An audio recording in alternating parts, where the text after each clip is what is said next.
साताऱ्यातील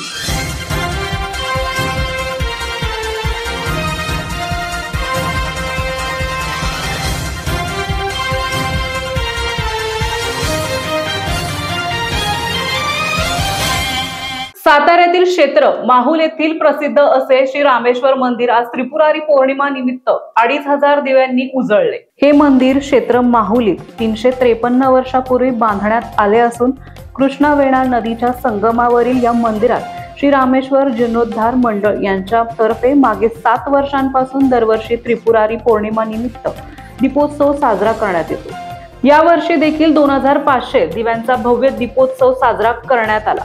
यावेळी मंदिराचा परिसर दिव्यांनी उजळून निघाला।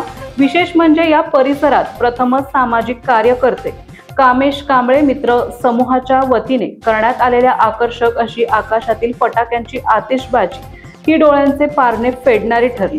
याबरोबरच या श्री रामेश्वर मंदिरावर आकर्षक असा लेझर शो हा देखील लक्षवेधक ठरला। यावेळी श्री रामेश्वर मंदिरातही आकर्षक सजावट करण्यात आली होती।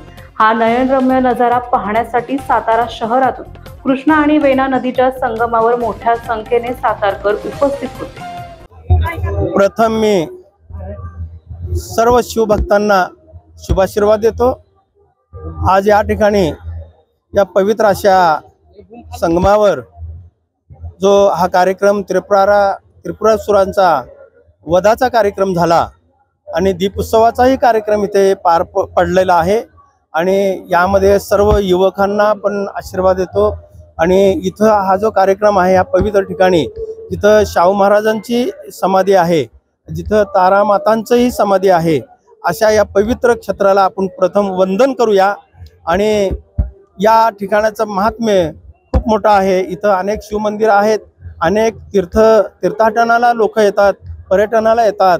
अशा पवित्र भूमीमध्ये आज या कलियुगामध्ये सुद्धा असुरावर विजय मिळवण्यासाठी सुरांनी जो आज कार्य करायची जबाबदारी युवकावर आहे, तर युवकांनी पार पडावा आणि ते जागं राहावं आणि पुनर्पुनर हा कार्यक्रम होत राहावा आणि आजचा आपला युवक हा उभं राहावा आणि संघटन युवकांचा व्हावा। आणि म्हणून हा कार्यक्रम इथल्या आयोजकांनी घेतलेला आहे। त्या आयोजकांना पण मी आशीर्वाद देतो। ही काळाची गरज आहे, कारण आपलं हिंदू संघटन नाही आहे। हिंदू एकत्र झाला तर देशावर राज्य आपण करू शकतो आणि आपलं परत गेलेलं राज्य जे आहे ते परत आपण मिळवू शकतो, एवढं सामर्थ्य आपल्या युवकामध्ये आहे।